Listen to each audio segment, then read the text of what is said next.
Am I the a-hole for frightening my nephew and making him traumatized for life?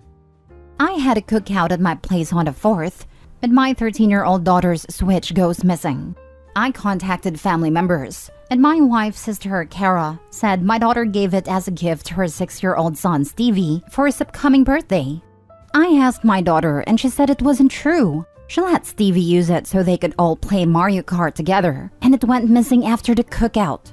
My daughter is upset, and I call Kara back, who insists that the Switch is now Stevie's, and my daughter is too old to play anyways or will outgrow it soon, and it was a gift to Stevie. She calls my daughter an Indian giver. After this, I contacted my uncle, who is a police officer, and he watches Kara's house, and a few of his friends go over and threaten to arrest Steve and Kara over stolen property. Kara reluctantly gives it back after an incident with the officer that she could have been arrested for. They warned Stevie that next time he steals, both him and his mom will go to jail, then let my sister-in-law go without incident. Sister-in-law says Stevie has been crying non-stop and having issues sleeping because he doesn't want to go to jail, and blaming me and my family for traumatizing her son.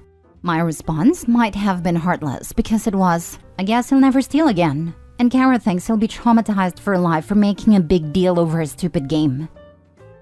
Now for the top comments.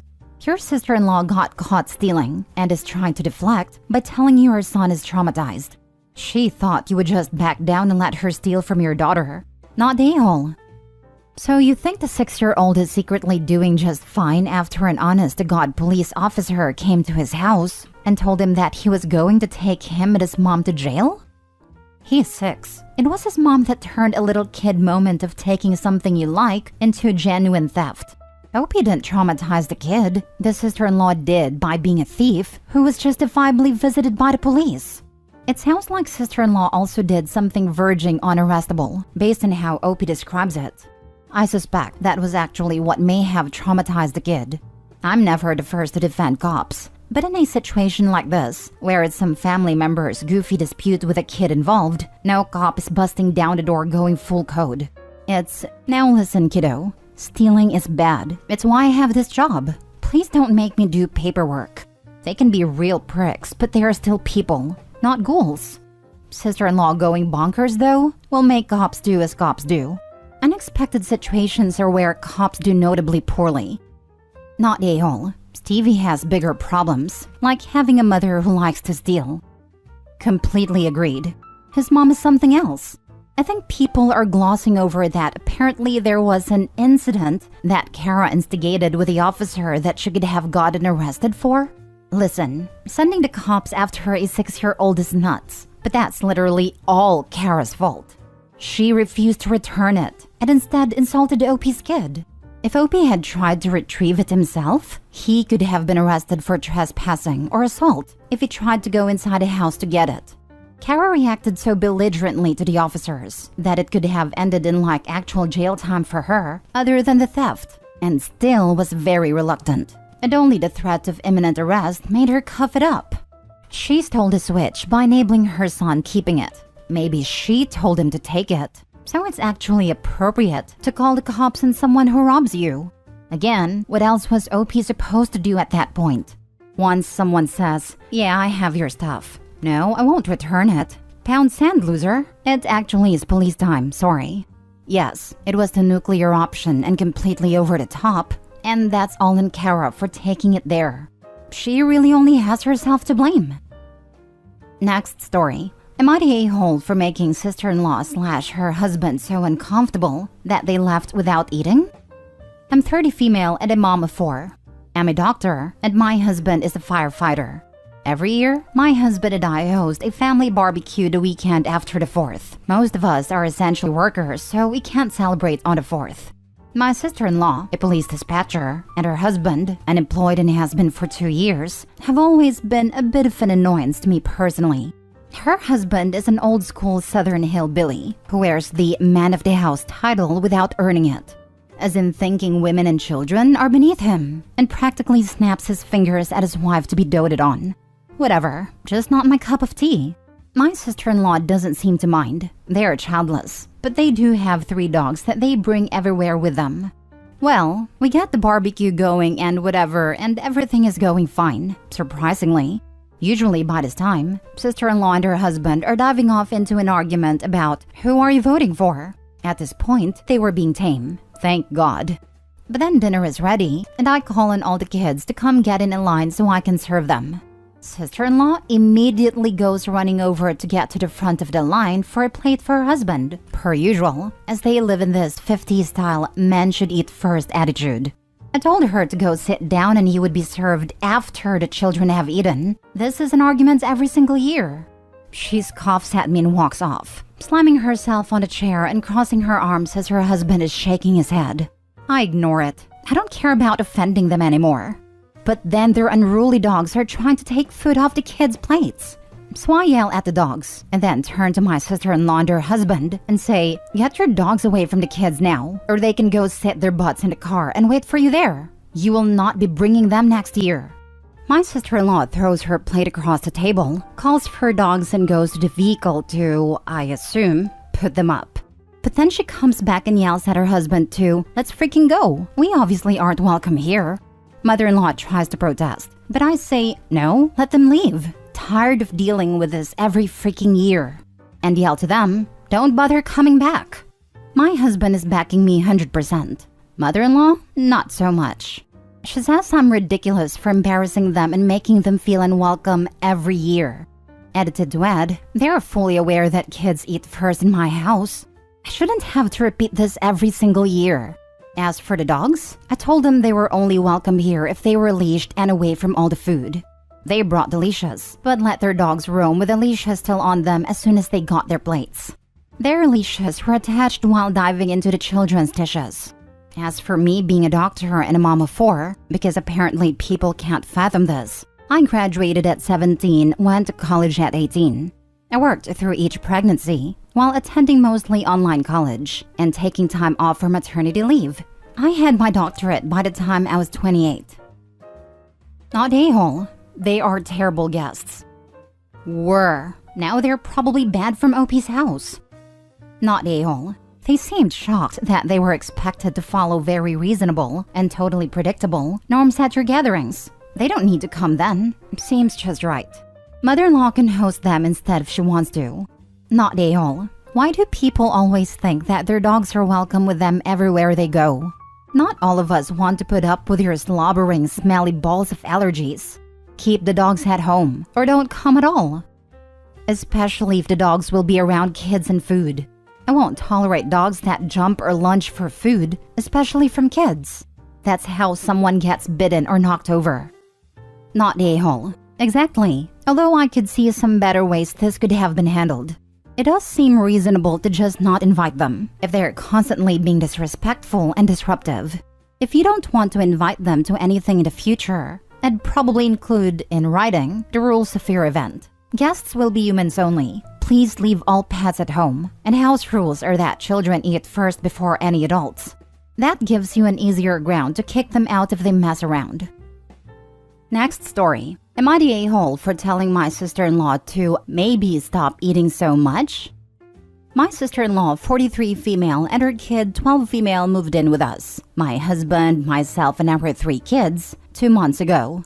She's going through a divorce, and her ex took everything. The kid is not his, and a prenup was signed. We told her to just worry about her own food, as I didn't like the idea of eating together due to their history with food. I don't know how to put it nicely, so I guess I will go blunt. Her and her kid never stop eating. They both have severe health issues, as both of them combined are over 600 pounds and live a fat, positive life. Now it's none of my business, but when it comes to the kid, it's messed up. I don't care what anyone says. When a 12-year-old is pushing 220 pounds and has a doctor breathing down your neck, it's time for a change versus pushing body positivity. The kid is a great girl, but just her by herself could easily eat enough to feed 4 grown men who haven't eaten all day. So that was my stipulation, that they buy their own food and cook everything separate. I even cleaned out our entire pantry to give them for their own food space. Well, my kids and I needed a break and took off for a week to a resort. My husband didn't want to go, as he didn't want to leave them in our home unattended, but encouraged us to get out of here because we were pretty fed up with the company. I just spent almost $400 on food prior to leaving, so our freezer was full and so was our cupboards. This would feed us, me, husband, kids, for easily 2 weeks. Well, I got home last night and all of the food is gone. Every single bit of it. I know for a fact it wasn't my husband. He works 14 to 16-hour days and usually buys takeout on his way home when I'm not there, so he can just go to sleep when he gets back. I look into my sister-in-law's pantry and all her food is gone too, which was full when I left. I immediately question it, and my sister-in-law apologizes and said her and her kid got hungry and her legs hurt too much to drive to the store. I said, why the heck didn't you just get grocery delivery? And she said, I didn't think you would mind. So I snapped and said, obviously I freaking mind. You and your kid just ate well over $800 worth of food in a freaking week. $400 of it being mine, which you will be reimbursing me for. Maybe stop eating so damn much. And I walk off. Now she's mad at me and crying wolf to anyone who will listen for me fat shaming her and her kid. Now for the top comments. I'm gonna get downvote to hell, but I don't care. Not a-hole. Your sister-in-law is abusing her child. Yes, she has a problem, but she is also responsible for her and for her child. So she needs to start doing something, and stop eating so damn much would be a good option. I agree wholeheartedly. It's dangerous for a child to be that size. The sister-in-law and her child probably should get counseling to see why they overeat. It could be a plethora of reasons why. OP is not a-hole. I'd be upset too. Groceries are so expensive nowadays. Fat shaming needs to come back into vogue for situations like this. Wow, what she's doing to herself is bad, but her kid though? That's abuse. On your dime. No, just no. Not a-hole, OP. Not a-hole. I would be freaking mad about this. Groceries are expensive AF right now, and that's just very inconsiderate. She could have at least replenished everything but decided to give you some BS excuse. Also, what she's doing to her kid is abuse. Plain and simple. When I was in grad school, my housemates would leave for the weekend and I'd get high and eat all her snacks. I'd go to the store before she got back and replace all and more. I'd always text her saying I was eating her stash and would replace them. Even if she had like 2 Oreos left, I'd buy a whole new pack for her. Not a-hole. Your sister-in-law literally stole from your family because she felt entitled to. Quite frankly, either she gives you the money or she finds another place to live. Last story. Am I the a-hole for not taking in my nephew while my brother is in prison? For background, I have an older brother, Mark, and both our parents have sadly passed. Mark has a son, Nick, who's 8 years old. Mom is not present. We have no other family since we come from a long line of small family trees. Mark and I keep in touch, but we are by no means close. I also have my wonderful husband, Jax. Jax and I both make quite good money and could potentially both retire now if we wanted. We are, however, both passionate about the career projects we are each working on. We have also chosen to be child-free, and he had a snip some years ago. We have quite a nice house and a place we love that we share with our 4 dogs. Mark has over the years had different issues with money, drug issues, and running with the wrong crowd. I've paid off some of his debt, around $60,000, over the years to keep him afloat, plus arranged for help with drug issues. We live in different ends of the country, however, and I have no real relationship with him nor his son. As far as I'm aware, he has little to no real support system, but since he's highly destructive, I've chosen to keep my distance. However, Mark recently reached out to let me know he's going to prison for 7+ years, and he would be sending a nephew out to stay with me. I've heard nothing about this, and was completely taken aback. I haven't heard from Mark in over a year. I let him know that he could do no such thing, and I couldn't just take nephew in for years on end. However, nephew is set to go into foster care if Mark can't find someone to take him. I understand his horrible predicament, but Jax and I have no desire to bring a child into our care, and we feel royally unfit to care for this child. Mark remarked we both have more than enough time, money, and space to care for a child and gave me great grief for saying no. I offered full financial aid for nephew's expenses if Mark could find someone else trusted to take him in, but he said there's no one else willing in his life. I felt my offer was more than fair, and my heart breaks for their situation, especially my nephew, but I simply cannot provide him a good life, a place where he is wholeheartedly desired. These are exactly the same reasons husband and I are child-free, and why I declined being nephew's godmother back when he was born. Mark's lawyer has, however, contacted us along with Mark, continuously pressuring us to take him in. Apparently, nephew is also neurodivergent and quite a handful, and Mark's lawyer suspects he won't have success in foster placements. The things said about me are, however, very harsh and hurtful, and I'm wondering if I'm actually directly in the wrong here? Not a-hole. That's an outrageous demand on your brother's part, not to mention the lawyer. Even if the kid wasn't likely to be an unmanageable disaster, why in the world would you want to put up with it? Not your problem, to put it mildly. I am irate at how much Mark has failed his son, and then he tries to somehow make it out to be OP's fault? She has no obligation to put her life on pause, and Mark should have done everything in his power to get his act together for his son. Was thinking this, adding to the fact that Mark is not seemingly on good terms with OP either, doesn't sound great. Avoiding godmother status as well should already be a statement that she's not interested in the literal situation being presented to her.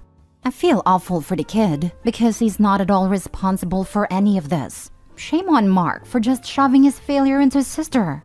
I do not blame OP either because I would not be ready or willing to handle the situation myself either. Also, children will sense when they know they're not wanted, even if they may not always understand what's going on. It will cause problems as well. Not a-hole. You have chosen the life for you and have made an already generous offer to try and assist. Although your nephew is in a horrible spot here, it doesn't make you responsible for all the bridges your brother has burned or the countless poor decisions made that got them here. I feel for you and your nephew and hope a resolution is reached. The resolution that's going to be reached is that the nephew is screwed. That doesn't make OP an a-hole, but let's not pretend it's going to be rainbows and sunshine for the now effectively orphaned nephew. Honestly, if OP has the money, why not send a kid to a boarding school? It may be cruel, but it seems like the best solution if they don't want a kid themselves. Kid is out of the way for 9 months of the year and only home for the holidays. He's young, but some boarding schools take kids that young in the US.